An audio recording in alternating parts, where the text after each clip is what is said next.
Hey guys, welcome to the first ever episode of The Average Reader.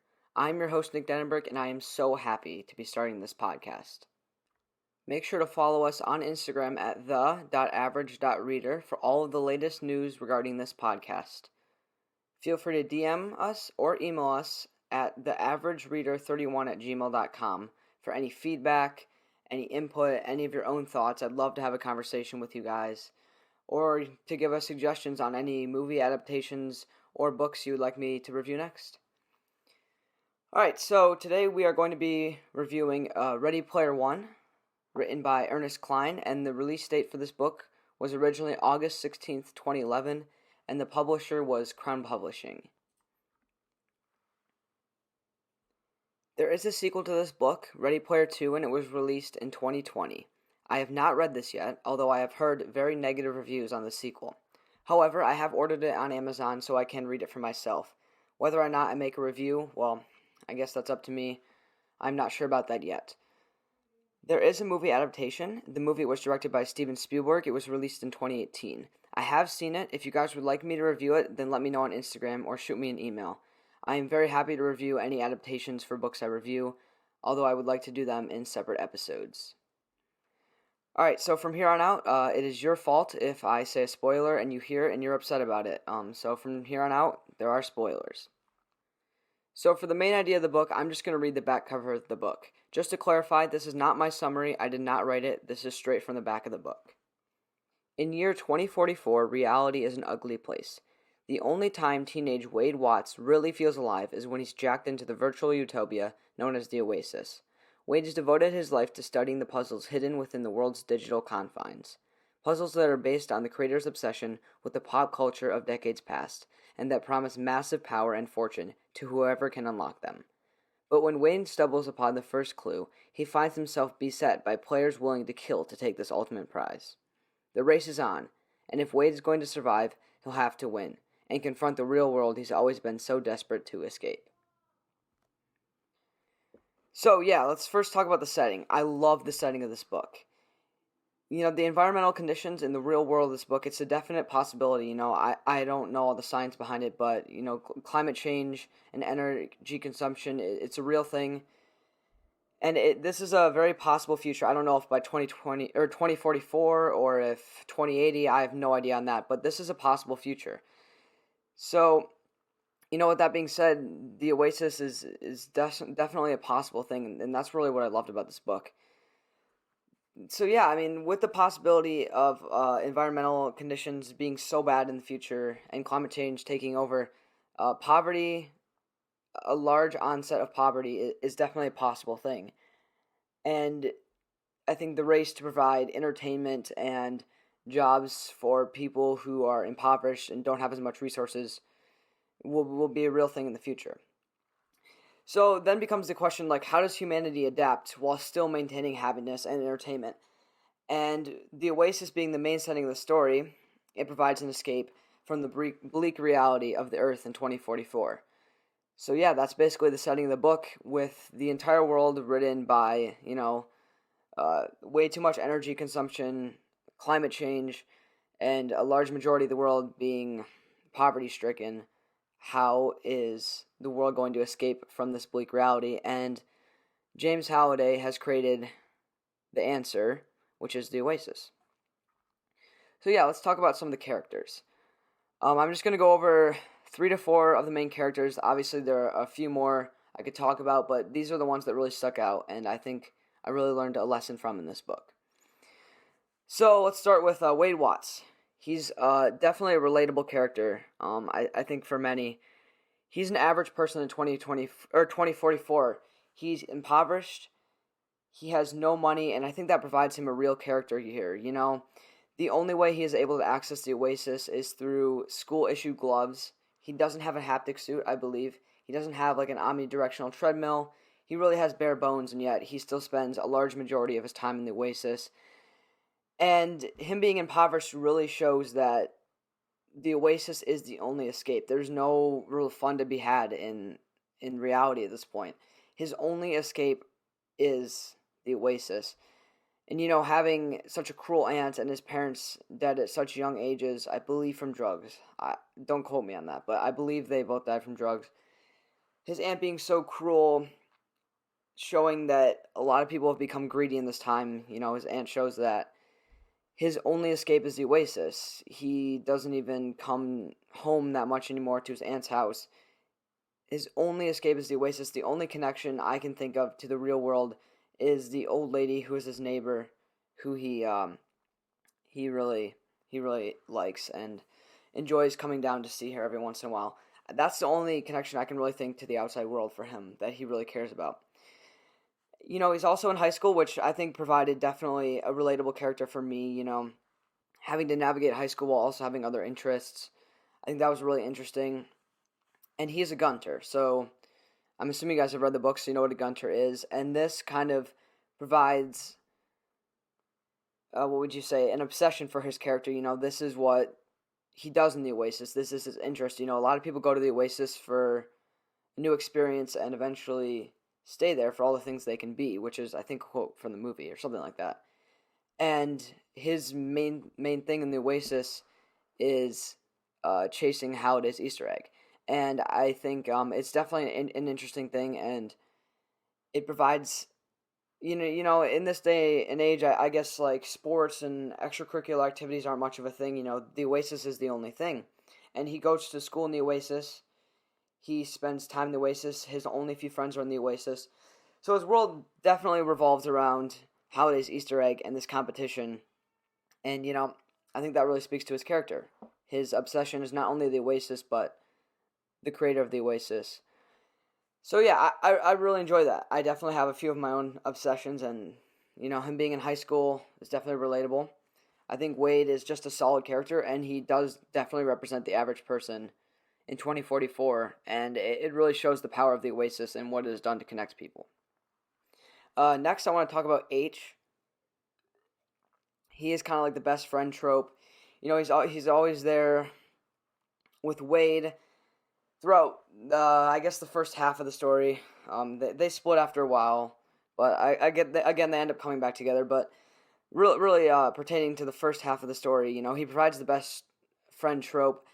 And other than that, he's also a gunter. He has dedicated most of his life at this point, or at least the last 5 years of his life, to knowing as much about the 80s and researching Halliday in hopes of finding his Easter egg. And I think that it's definitely interesting. Wade and H have so much in common. Their entire lives revolve around the same thing, and I'm surprised really it hasn't created any competition yet. Maybe since they haven't found any gates at the start of the book, they've managed to stay friends while still being self-proclaimed solo gunters. So that's definitely interesting. And then the other thing I want to talk about H was at the end of the book, when she is actually revealed to be, a female, and also African American. And I really think it speaks to the reality that, racism is still a thing in 2044, and, being able to mask, I guess, your race and your identity, in H's situation was a positive of the Oasis. And, I think I'm going to talk about that a little bit later, the reality of racism within the Oasis and what that is, but H is able to provide herself a new life, a new person, a new identity. And so, yeah, I think that really speaks to the fact that racism and, systemic racism is still a thing in Ernest Cline's version of 2044, and H's way of kind of avoiding that or maybe combating that is not being represented as an African American and also female in this book. So I thought that was a really interesting part of her/his character. So the next character I want to talk about is Artemis. So Artemis is a famous gunter, as you guys know.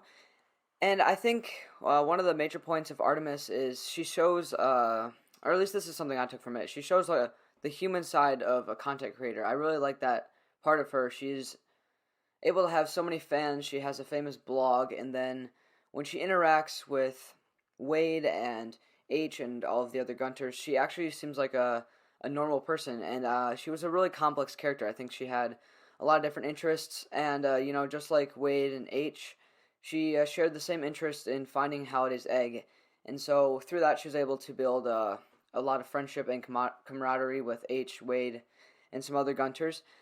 And I think she represents a female side of gaming that we don't always see. And I'm not sure in this world because we don't get exposure to too many characters on a personal level, but maybe more females are gamers, or in this situation Gunters, which I think is kind of the new representation of what a gamer is a Gunter. Maybe there are more female gamers in this situation, because all of the outside world has been taken away and everybody lives inside the Oasis. Then maybe that stigma of not having as many female gamers, it's kind of been broken down and it's not a thing anymore. I'm not super sure, but I do know that Artemis does represent a female side of gaming that is kind of against the grain, and obviously, of course, I am not against that. Like, obviously, it's perfectly fine. I'm not saying anything against it. I'm just talking as far as like a stereotype. So I think Artemis does break some boundaries there. She kind of represents the female side of gaming, and I also like how Ernest Cline provided just like a common interest between her and Wade. They have a love interest, but she's definitely much more beyond a love interest. She's much more beyond like a high school crush. She also has like her own character traits. Obviously, like I said earlier, she has her like own blog. She's pretty famous. So yeah, I really liked the way Artemis was represented in this book. So another character I want to talk about is Halliday. There's not much I want to talk about him, but he is a very like weird character, and he's not talked about a ton in this book, but we do get quite a bit of details on him. He does kind of represent like the Steve Jobs kind of billionaire CEO type of person. He's definitely like a weird person, and I guess that comes along with like having that much money, and sometimes like the weirdest, most isolated people are the ones who are the most brilliant, the ones who have the greatest ideas. And in this case, Halliday is that person. And he grew up loving the 80s pop culture and everything like that, and that definitely plays a big role into his life and everything. And one of the things I loved is later on in the book he wants Wade to recognize that the Oasis is not reality. And later in the book, I cannot remember if he says this or not, or if somebody else says it, but something along the lines of reality sucks, but it's the only place to get a good meal. And that really spoke to me, that no matter how great the Oasis might seem, and no matter how bad reality might get, it's always important to live in both worlds. And I think that was a place of regret for him, and he is representative of people and maybe just the addiction of gaming and stuff, and the importance of also living in reality. And so I think that was really, really important character, and a really important character development, really, that he didn't realize until right before his death. But he was able to pass that on to Wade, and hopefully Wade is able to pass that down to, fellow users of the Oasis, as he now has control of the Oasis. Kind of the final thing I want to talk about with Halliday is, whether he understands the risks of putting up the Oasis for grabs, basically, just like allowing anybody to be able to earn it. Does he understand that IOI is going to have, or any corporation might have, way more resources? They might be able to cheat their way through the system. And I wonder if him creating this competition, if he was just blind by his obsession with the 80s and he really wanted other people to share his love for the culture, or if he really thought that somebody, who was individual and wanted the best for the Oasis, if he really thought somebody would get it, because I don't know why he would put the Oasis up for grabs, up for anybody to inherit without him, having confidence in the fact that a good-hearted person would get it. And so, obviously, like, all the odds were stacked against the Gunters. I mean, IOI had so many more resources, so Halliday must have known that in some way he must have had confidence that a good-hearted person would inherit the Oasis. I don't think he was blinded by his obsession. And, this goes back to the fact that in finding the first key, it is located, it's located on the school planet. I can't remember the name of the planet, but the school planet where Wade and H go to school. And I think that's important. I think Wade reflected on the fact that he wanted a younger person, somebody who is still learning, somebody youthful, to find the first key and ultimately succeed. And I think that's important. He wants somebody to inherit his values, but also learn from Halliday's mistakes. And then in the third gate, he kind of valued teamwork there. He wanted teamwork and he wanted camaraderie. He had his own way of showing his values and the values he wanted Gunters and I guess Iowa as well to learn. So yeah, and then the last thing I'll say about Halliday is his inclusion of like the red button that can shut down the Oasis. He does recognize the flaws in the Oasis. He recognizes the fact that it can be addicting, or if somebody more insightful comes along and is ruler over the Oasis, they might have a more clear vision that the Oasis is harming people. It's possible it isn't, and in this case, I don't think Wade is going to shut it down.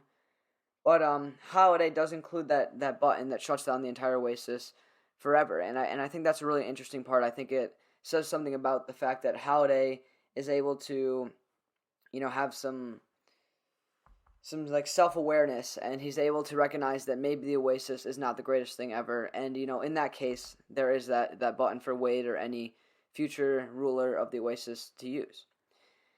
So yeah, I think that's the last thing I have to say on Halliday. The last character I want to talk about, I could talk about Daito and Shoto, but there's not much to talk about them. I guess I'll talk about them a little bit in the plot, but the last person I want to talk about is Nolan Sorrento. And, I think he represents a corporate, corrupt, money-driven man. There's not much else to say besides that, He's willing to do anything for control and power. And, he represents the worst in people. And I think it's a very relevant character today. I think, maybe Ernest Cline knew this. If teens are reading this, it's important that they learn about these type of characters because, throughout our lives there are going to be corporate people who want to take advantage of the public and the population. So having Nolan Sorrento is just a good lesson to the readers of what having control and power and money can do to you. And this is obviously not the case for all CEOs or powerful people, but in this case Nolan Sorrento is representative of those people who are money-driven, corrupt people, and I think it's an important lesson, for people to learn, and I'm glad Ernest Cline included this in the book. I think it's something that definitely needs to be highlighted, especially in today's society. The last thing I'll say about Nolan Sorrento is, money is not enough for him. He wanted power. He wanted more than money. You'll never be satisfied with the money you have. Especially for someone like Nolan Sorrento, he always wants more, and he's willing to literally kill people in a sense, and I think that's pretty crazy. I guess the last thing I want to talk about character development is Wade's decision to share the Oasis, or share control of the Oasis with his 4 friends, and I think that was really, really insightful of him, his ability to set aside greed. He's the exact opposite of Nolan Sorrento. Wade's ability to set aside greed and share the Oasis, recognize that one person ruling over the most valuable thing in the world is probably not a good idea, so to have those checks and balances of other friends, people he trusts also ruling the Oasis, I think it really speaks to the intelligence of Wade and in his recognition that he alone cannot rule the Oasis responsibly. Alright, so let's talk about the plot. And I guess the first part of the plot I want to talk about is the discovery of the first key. So like I said earlier, it was observed by Wade that maybe Halliday wanted a school person to find this key. He wanted a youthful person who has not been corrupted yet to find this key and eventually win. Another thing I want to talk about with the discovery of the first key is the skyrocket to fame, Both Artemis and Wade are the ones who are really skyrocketed into the fame, especially throughout the entire novel. And, Artemis is a bit used to this, but specifically Wade, the way he handles it, he's smart, he doesn't reveal his identity, and he's not blinded by the fame. He's smart about it. He's able to monetize his fame, to get some more money. He's able to buy a new haptic suit, stuff like that. He's a really smart person, and I think being able to monetize this fame but not giving in to the popularity, I think a lot of people, maybe even me, would just, after finding the first key, want to take all that fame and just call it quits. But that's not what slows Wade down at all. He embraces the fame, he makes more money from it, and he continues on. So I think Ernest Cline is using Wade as an example for people on how to handle something like fame or popularity, and I think it's a really good thing what Wade did. So yeah, the discovery of Artemis, like I guess not in person, but in person, the Oasis for Wade. I think that was a influential part in his character. Along with like all the fame and the money, he's getting to meet some of his idols, who ends up being a really nice person. Artemis ends up being a really nice person. They end up discovering the first key and passing through the first gate. And yeah, that's about it for the first part of the book. Next thing I want to talk about is Sorrento's threat with Wade and his failed attempt to kill Wade. It really speaks to Sorrento's character. He's willing to do anything. He ultimately tries to kill Wade, and it's kind of crazy.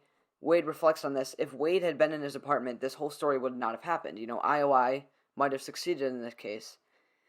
And yeah, I think that's a really scary thing, and it keeps Wade on his feet. It teaches him that he needs to adapt, and eventually Wade becomes just like a much smarter person. I think Ernest Cline might have also had the intentions of teaching people, like, you gotta be careful with your information, online, and anybody can gain access to you. And it's really scary. It kind of made me reflect on, like, if somebody, like, wanted to hurt me, like, could they find that out through the internet? Like, have I been sharing too much stuff on the internet? And that's really interesting point. So yeah, but I mean, really, the whole point of the failed attempt to kill Wade just shows like how evil IOI is. It's the exact opposite of Wade. So that's crazy. And then the next part of the story, Wade is kind of distracted by quote unquote dating Artemis. I don't know if they ever said they were dating, but they were definitely like hanging out a lot. And he's not blinded by the fame or the money or anything. He is blinded by Artemis. He has this true connection with Artemis. Regardless of the fact that Artemis may be a middle-aged man, and I think that's very interesting, and it's a little bit crazy, but it also raises some questions about, the quality of connection in the Oasis, regardless of knowing who the real person is. And, eventually, like, Artemis, kind of breaks up with him or says they can't do this right now, especially not until the hunt for the Easter egg is over. And, is Wade over his head here? Does he really love her? I guess that's a question you can decide for yourself. But, I would say that I don't think it was a smart decision of him. Like, throughout the entire story, he's made intelligent decisions, and personally, I think he should have waited. I think he should have waited until finding the last key in the last gate, and until the hunt for the egg was over. But, and so does Artemis. But Wade was in over his head, and, after Artemis kind of, like, broke up with him for a few weeks, he was able to get back on track, and he realized he was a little bit too blinded by love. So yeah, that was definitely an interesting plot point. And, that's part of, he's growing up, he's still in high school, making mistakes, so I think it was definitely, like, a really relatable part of the story. And so during this entire time, all of Wade's friends find the second key first. And I think this was just representative of showing that all of Wade's friends are just as smart as him, It's showing you that, you shouldn't, just because you do something remarkable does not mean that others aren't doing just as remarkable things, or they aren't as intelligent as you. And I think that's a good reminder, Sometimes you need to curb your own intelligence or your own ego. And in this case, his ego was kind of curbed by the fact that all of his friends found the second key first. So that was really interesting. I think there's a good lesson there. We have the death of Daito. This was a really sad part of the book.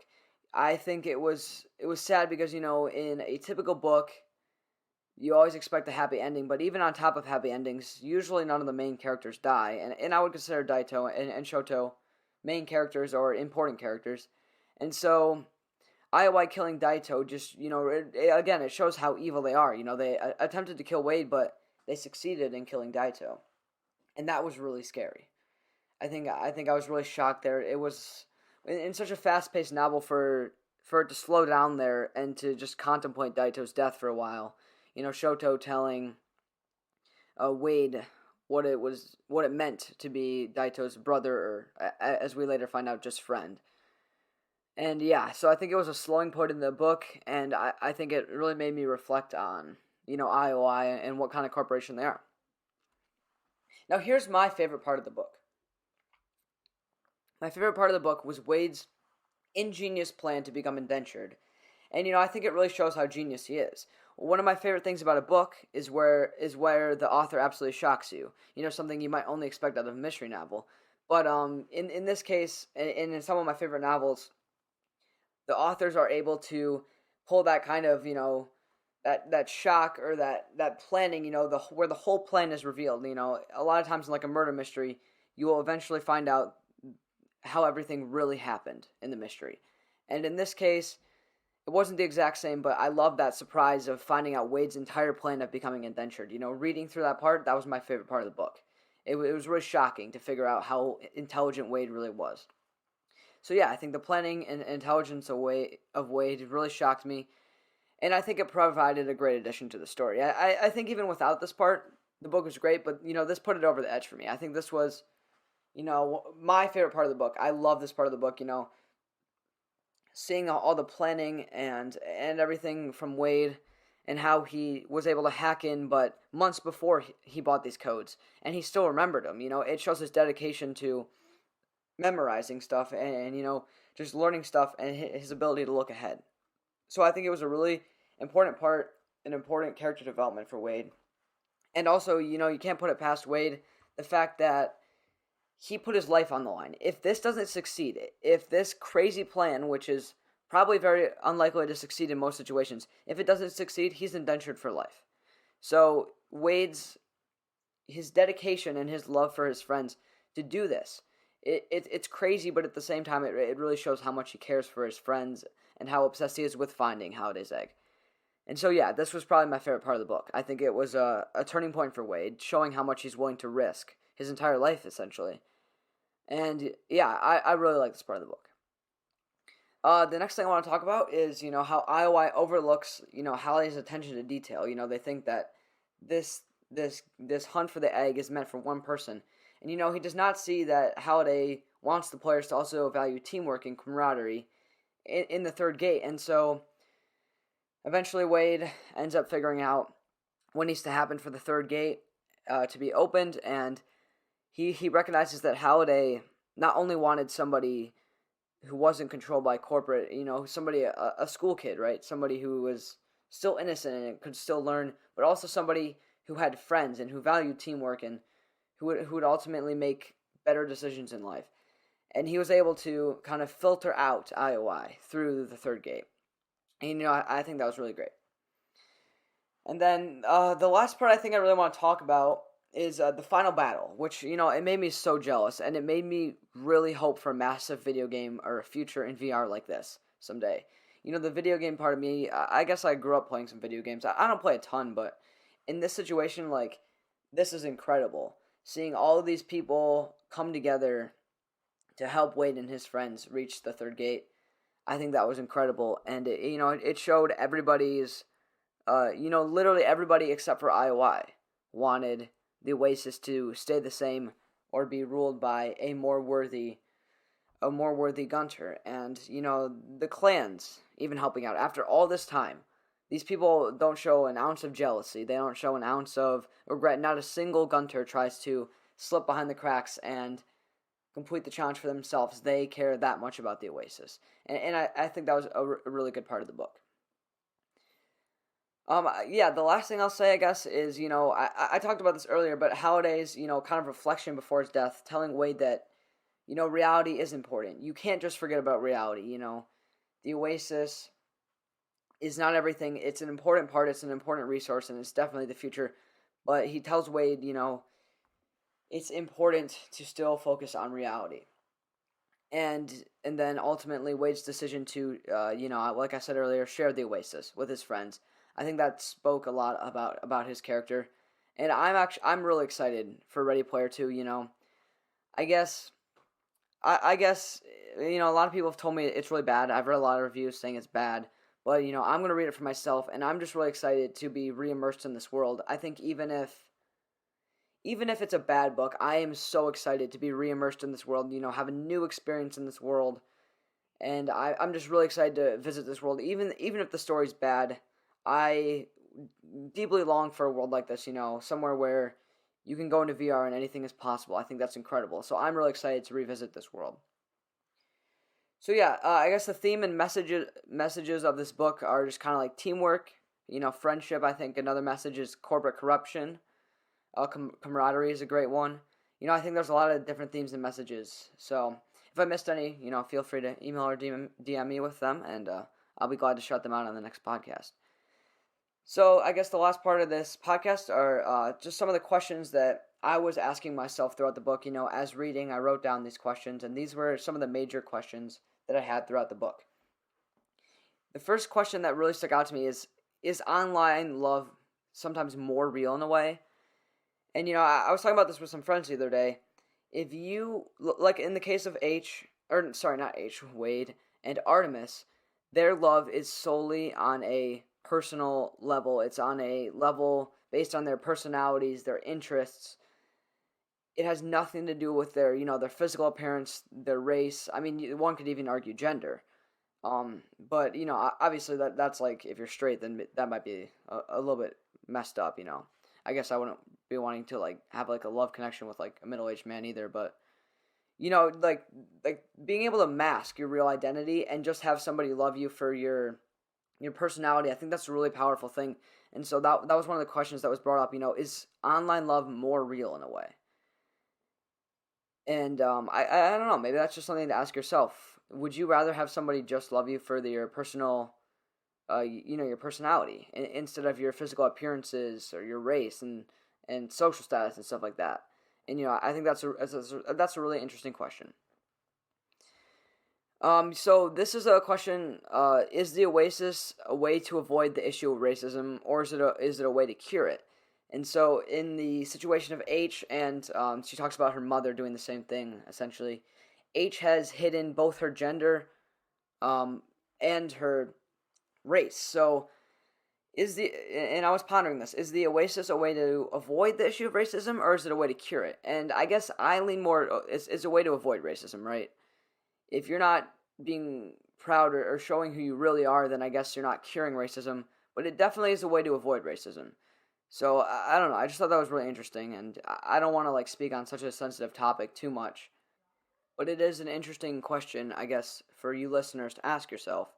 If you've read this book, and I'm assuming you have, ask yourself: is the Oasis, if everybody was in the Oasis 24/7, is it curing racism by being able to represent it to yourself in any way you want, or is it just avoiding it? So that's an interesting question to ask yourself. Another question, and this is like more on a technological, like factual level: what is the future for VR and video games? And so one of the things I did after reading this book was I looked into, the best way to buy a VR headset. I don't have too much experience with them. I've used them a few times, and yeah, so I think eventually I will want to buy a VR headset, and this was really inspiring me too, and not from a video game level. Like, I recognize that at this point in time, spending too much time on VR is just like a waste of time, right? Like my job doesn't pertain to it. My friends aren't all in there, stuff like that. But I was watching a few interviews from people who are heavy in the VR market, and they're saying that the best way to make the Oasis or something like that possible is to support VR financially, to be able to show investors that VR it's a moneymaker. And so they were saying that, things like the omnidirectional treadmills, the haptic suits, more advanced VR, bigger servers, allowing for massive video games like that, it's all possible. And it's really not that far out of reach. Like, I'm pretty sure omnidirectional treadmills are a thing, haptic suits are a thing. We could definitely make better VR. The problem is making it accessible to everyone and, showing investors and companies that it is worth it to attempt something like this. So, yeah, I mean, something like this could happen within a year if they had all the money and resources. The problem is the money and the resources. So I think the best thing you can do if you wanted to have something like the Oasis is to show your support by, buying a VR headset or watching VR videos, doing the best you can, obviously. So I think that was interesting. I think the future for VR and video games, the future is VR. I think eventually, we're talking about, schools becoming more online and work becoming more online, through the pandemic. And the best version of that so far is VR. The best version of working at home, being on video conferences, is to be in a VR room. And that's not entirely possible yet, but hopefully soon it will be possible as long as companies are able to see the value in it. So my last question, and I think this is the biggest question for anyone, especially living in this day and age, is taking into consideration that you can live a healthy life in the Oasis. Is it reasonable to spend your life in the Oasis? So in the book, Wade talks about his workout program, the special vitamins he eats, to combat sun deprivation, stuff like that. But more on the workout program, before he's even allowed into the Oasis every day, he put a lock on the Oasis, requiring him to burn a certain amount of calories. So, he's still in I think it's like a program, it's outside of the Oasis, but he goes to a weight room and he lifts weights, he does cardio, he does his core workouts. And so, with the ability to take the proper vitamins and, ultimately be less exposed to dangers of the world, but also like to have a healthy lifestyle, eat, to be able to exercise, and even to force yourself to exercise, maybe even more effectively than you would in the real world. If you can live a healthy lifestyle, then is it reasonable to spend your entire life in the Oasis, considering there are so much more things possible? And, I don't know. I think if something like the Oasis was around, maybe I would spend a lot of time in there. I really think I would. Because I think I would enjoy, the freedom of being able to escape into the Oasis. And I think this is like a personal question. This is something I can't answer for you. But it's really interesting. And, I was asking myself this throughout the book, if the Oasis was around, would I still be trying to live in the real world, or would I basically succumb to spending a majority of my time in the Oasis? And, I think it's an interesting question. I'm not sure entirely what I would do, but I can tell you I'd spend a lot more hours, on screens and stuff like that if the Oasis were a thing. I can tell you that. So yeah, so for my overall rating of this book, I would have to give this book a 10 out of 10 rating. In my opinion, it was fantastic, and it delivered on everything, it delivered on every account. For what this book was meant to be, I don't think Ernest Cline could have done anything better. I might have read better books, but for what this book was meant to be, for the idea of this book, for the plot of this book, I don't think Ernest Cline could have done, a single thing better. So that's why I'm giving it a 10 out of 10. And I think I enjoyed this book so much because of its connection to video games and futuristic technology. It's something I really enjoy theorizing about, and I love the idea of VR and having something like the Oasis. This book was fast-paced, and I ended up reading the last third to half of the book in one sitting, I listened to it very fastly, and it was a page-turner. So I really like that about a book sometimes. I would recommend this book to any child 11 and up because of its connection to technology and how it is ever so relevant in today's society. This society, today teens and children are growing up surrounded by technology, so these questions that have been raised throughout this book are, it's important for kids to learn. So that's why I would recommend it to any child 11 and up. I don't think it's too violent or anything. Additionally, I would recommend this book to anyone who loves technological sci-fi in general. I guess dystopia or utopia. I mean, depending on what you would consider it. Video games. Anybody who's interested in video games, I think they'd love. Anybody who's interested in the 80s, like the 80s pop culture, I think they would definitely love. There's some great references throughout this book that would just, I think anybody who grew up in the 80s would definitely enjoy reading this book just for that. Anybody who's interested in VR, and also anybody who's interested in the concept of digital future. I think that's what drew me in the most, was the concept of a digital future is really interesting, and it raises a lot of questions, so that's one of the reasons I liked reading it the most. This has been another episode of The Average Reader. I'm your host, Nick Denenberg, and thank you for watching. Make sure to follow us on Instagram at the.average.reader, and feel free to email me any feedback or thoughts at theaveragereader31@gmail.com. I will be happy to respond in both DMs or in my email. I would love to have a conversation with you guys. If you have any book suggestions or requested movie/TV adaptations of books I've reviewed so far, please let me know. If you enjoyed this episode, please make sure to leave a review on whatever platform you are listening to this podcast. Thank you, and have a great day.